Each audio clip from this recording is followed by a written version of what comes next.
കൈകാലാവതില്ലാത്തവനാണ് ദൈവമേ, എന്തെങ്കിലും തരടേ. അമ്മ അമ്മോ അമ്മ അമ്മ അമ്മോ അമ്മച്ചേ, കൈകാലാവതില്ലാത്തവനാണ് ദൈവമേ, ഈ പാവപ്പെട്ടവരെന്തെങ്കിലും തരടേ. അമ്മ അമ്മ അമ്മ അമ്മ അമ്മ കൈകാലാവതില്ലാത്തവനാണ് ദൈവമേ, എന്തെങ്കിലും തരടേ. അമ്മ അമ്മോ അമ്മ അമ്മുമ്മോ, ചില്ലറയില്ലേ ചില്ലറ തരാം, ഒരു ആൻറ്റിക്കാപ്പിടാണ് ദൈവമേ. അമ്മോ പിച്ചക്കാരനാണ് ദൈവമേ. എന്ത് ചെവി കേൾക്കാം, തല കേട്ടൂടാ. അതെങ്ങനെ കേൾക്കും? ഒരുത്തനോട് അമ്മ അമ്മ എന്ന് അലറി വിളിച്ചോണ്ടിരിക്കല്ലേ? അത് തന്നെയാ പറഞ്ഞത്. എന്തെങ്കിലും കൊടുത്തു വിട്. പാരലൽ കോളേജ് ഒന്നും ഇപ്പൊ വലിയ ലാഭത്തിലല്ല. എന്റെ കൊടുക്കാൻ പൈസ ഒന്നുമില്ല. എടാ എന്റെ ആ മേശക്കാരും എടുത്ത് കൊടുത്തു വിടാ. ചേട്ടോ, ഈ പാവപ്പെട്ട പിച്ചക്കാരന് എന്തെങ്കിലും ഡൊണേഷൻ തരടേ. അമ്മ അമ്മ അമ്മ അമ്മ അമ്മോ. നിർത്ത്, പാട്ട് നിർത്ത്. അമ്മുമ്മോ ഇല്ലമ്പോ.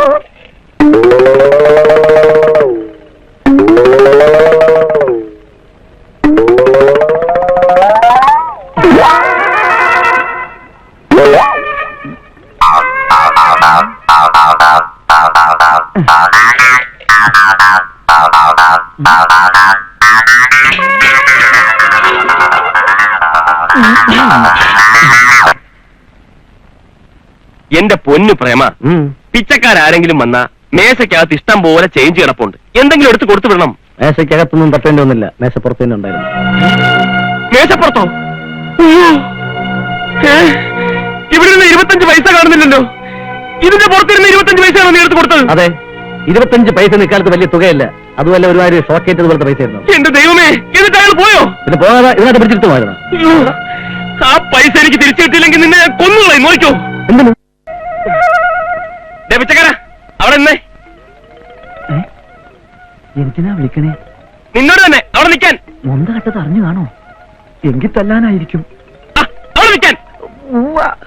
തല്ലി ഇവനെന്തിനാ ഓടുന്നത്? ഓടിക്കരുത്, എന്നെ വെറുതെ ഓടിക്കരുത്. എടോ, പിച്ചക്കാരന്റെ റോട്ടിലിട്ട് ഓടിക്കല്ലേന്ന്. പിച്ചക്കാരന്റെ റോട്ടിലിട്ട് ഓടിച്ചാൽ തിരിച്ചറിയാമോ? IPC 304 വകുപ്പ് പ്രകാരം ജയിലിട്ട് പൂട്ടും. കാലേലാളിയാണെന്ന് എന്റെ ഈശ്വരാ. വികലാംഗനെ തെങ്ങിൻ തോപ്പിലിട്ട് ഓടിച്ച ശിക്ഷ വേറെയാണ് കേട്ടാ. തന്റെ മൊന്തയാണ് ചിന്ത ഞാൻ തന്നേക്കാം. പിന്നെ ഒരു മൊന്തക്കന്റെ കുഴിത്തില്ല മൊന്ത കിട്ടിട്ട് പിന്നെ മഞ്ഞി അപ്പൊ ചൂവറായിട്ടും തല്ലാൻ തന്നെ. എടാ, ഇത് വലിയ പ്രശ്നമല്ല. ഇത് ഞൊണ്ടിയിട്ട് കാര്യമില്ല. ഞൊണ്ടൊക്കെ മാറ്റി വെച്ച് 2 കാലയിൽ ഓടാൻ നിവൃത്തിയില്ല. എടാ കള്ളത്തണ്ടി, നിന്റെ ഒടുക്കത്തെ ഒരു ഞൊണ്ട്. അയ്യോ, ഓടി വരുന്ന നാട്ടുകാരെ, പിച്ചക്കാരനെ തല്ലാൻ പറ്റേ. ഓ ദൈവമേ, പാവപ്പെട്ട പിച്ചക്കാരനെ കൊള്ളേക്കാൻ പറ്റേ. ഓടി വരണേ. എന്റെ വലിയ പറ്റിയിരുന്നത് തെണ്ടിക്കിറ്റിയ കാശാണ്. പിച്ചപ്പാത്രത്തിൽ കൈയിട്ട് വരണേന്ന്.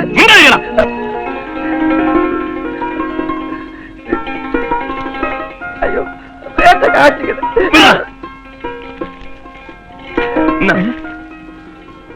10 രൂപ. ഇതിന്റെ വില നിനക്കറിയില്ലേ? എന്റെ പിച്ചക്കാരൻ പുണ്യാളാ, 25 പൈസയുടെ വില കൂട്ടിയ. വേലിയോ? ഏട്ടൻ എന്ത് ഭ്രാന്തായി പറയുന്നത്? അതും ഏതൊരു അകത്തുള്ളവര് ഇങ്ങനെയുള്ള കാര്യങ്ങൾ ഇടപെടണ്ട. എന്റെ കാര്യങ്ങൾ ആരും ഇടപെടുന്നത് എനിക്ക് ഇഷ്ടമല്ല. കേട്ടപ്പോ വലിയ കഷ്ടം തോന്നി. എന്ത് കഷ്ടം? കൊടുത്ത സമ്മാനങ്ങൾക്കൊന്നും ഒരു കുറവും വരുത്തിയിട്ടില്ല. അത് വാങ്ങാൻ ഒരവളും ആരും ഒരു മടിയും കാണിച്ചിട്ടില്ല. അതൊന്നും പോരാതെ അവൾക്കിനി വേളിയും വേണം. മഹാഭാവം പറയാതെ ആ കുട്ടിയുടെ കണ്ണീര് കണ്ടിട്ട് സഹിക്കില്ല എന്നാ സാവിത്രി പറയണേ.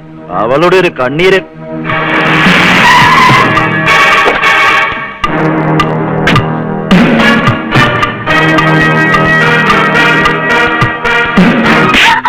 പാരട്ടെ. നിനക്ക് ഇല്ലിക്കല നേറ്റിയാലമ്മ ആവണല്ലടി. എരിച്ചു കളയും ഞാൻ. ഇനി ഇല്ലത്തെങ്ങാ നീ കാല് ചവിട്ടിയാൽ ഒന്ന് ഞാൻ പുഴലറിയും.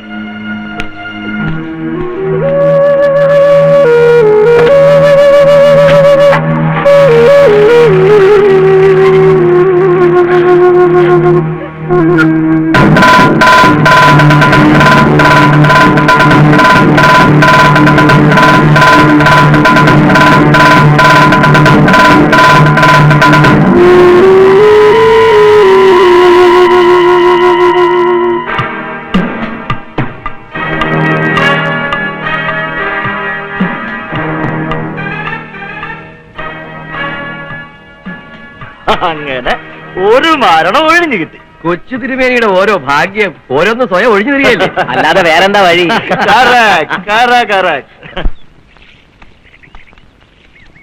എന്തിനാ ഈ ചെടി ഇതിനകത്തൊന്നും ഇല്ലല്ലോ, വേറെ തലയിലായിരിക്കും. അയ്യേ ആ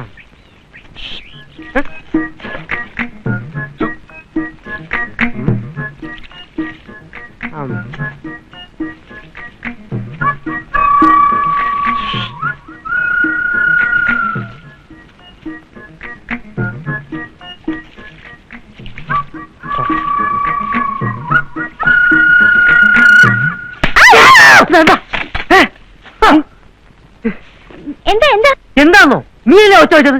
ഓ അതോ എന്തോ പുറത്ത് കടിച്ചതുപോലെ തോന്നി, അതാ. ആ അത്രേ ഉള്ളോ? വെറുതെ മനുഷ്യനെ പേടിപ്പിച്ചോളഞ്ഞല്ലോ.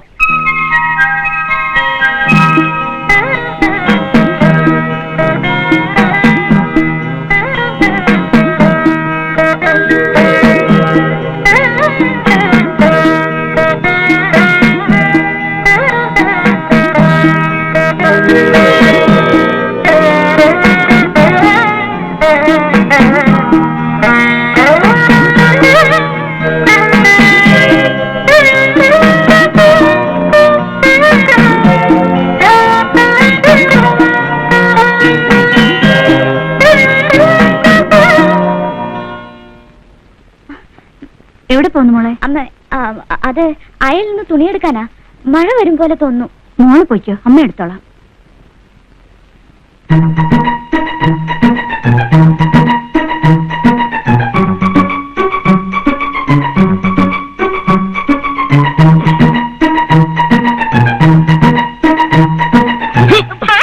എന്റെ പാർവതി, എത്ര നാളത്തെ ആഗ്രഹമാ, ഇടൂല്ല. അമ്മ ആള് മാറിയേ.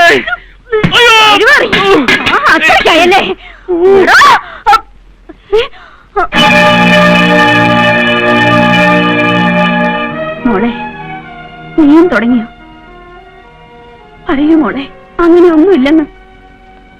അപ്പോൾ ഞാൻ കണ്ടത് സത്യമാണല്ലേ? പറയടി, ആരോ എന്തോ ചെയ്തെന്ന് പറഞ്ഞ് ചേച്ചി എന്തിനാ വിശേഷിക്കുന്നത്? വേണ്ട, എന്നെ വിഡ്ഢിയാക്കാൻ നോക്കണ്ട. നിങ്ങളെയൊക്കെ പോലെ കോളേജിലൊന്നും പോയിട്ടില്ലെന്നേ ഉള്ളൂ. വെളിച്ചം വന്ന പകലാണെന്നും ഇരുട്ട് വീണ രാത്രിയാണെന്നും മനസ്സിലാക്കാനുള്ള വകതിരും ഒക്കെ ഈ അമ്മയ്ക്കുണ്ട്.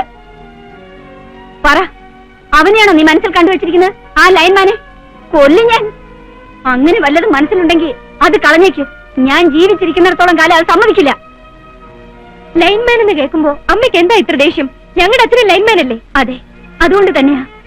ലൈൻമാൻ എന്ന് കേൾക്കുമ്പോ എനിക്കിപ്പോ പേടിയാ. പറ, അങ്ങനെ ഒരാൾ ജീവിച്ചിരിപ്പുണ്ടോന്ന് പോലും നിങ്ങൾക്കിപ്പോ അറിയോ?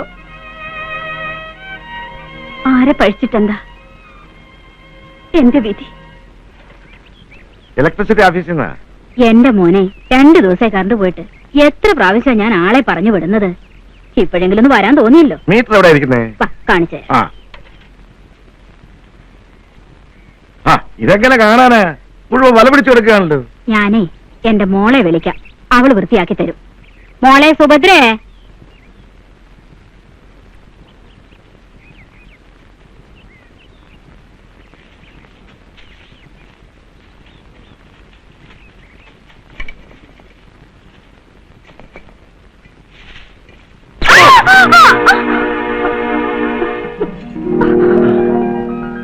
ഷോക്ക്.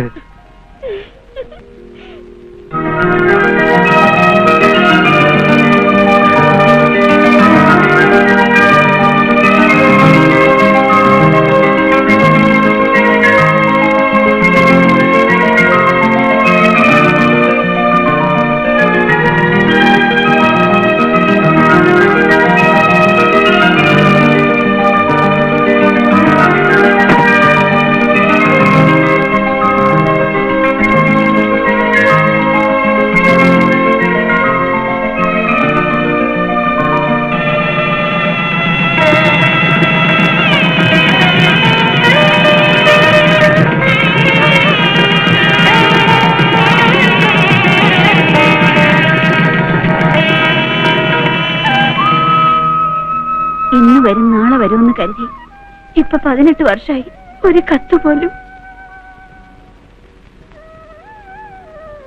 നിങ്ങൾക്ക് ഗതി വരാൻ അമ്മ സമ്മതിക്കില്ല മക്കളെ.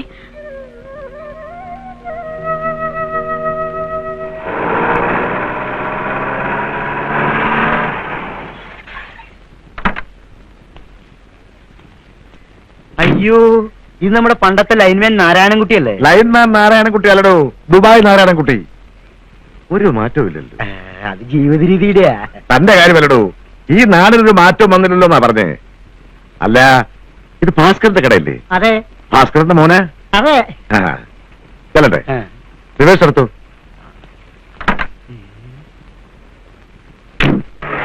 അല്ല പ്രസിഡന്റ്, അദ്ദേഹം ആരാ? ഇതാടാ സുഭദ്രമ്മയുടെ നായര്. എന്ന് വെച്ചാൽ ചത്തുപോയി കാണുമെന്ന് പറഞ്ഞ.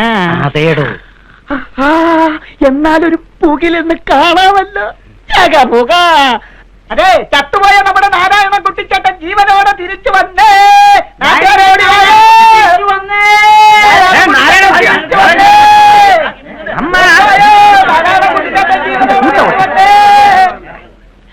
എന്നാ ഞാനുണ്ട്.